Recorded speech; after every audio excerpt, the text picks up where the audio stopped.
अस्सलाम वालेकुम रहमतुल्लाहि वबरकातुहू। आज मैंने सोचा कि मैं एक बहुत ही खूबसूरत एनवायरनमेंट में अल्लाह का कोई आयत या कोई भी बात, अल्लाह का कलाम आपको लिख कर दिखाऊं। मेरे पास हैं, अगर आप इसको देखें, इसकी प्राइस भी लिखी हुई है, 225 रुपये का है।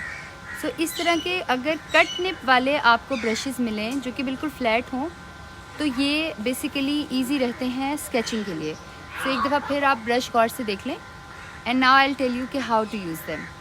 सबसे पहले आप देखिए आपके फ़ॉन्ट को किस साइज़ का ब्रश जो है वो चाहिए। आई यूजुअली लाइक इसके लिए मुझे प्रॉबेबली बड़ा ब्रश चाहिए होगा। So will start with this.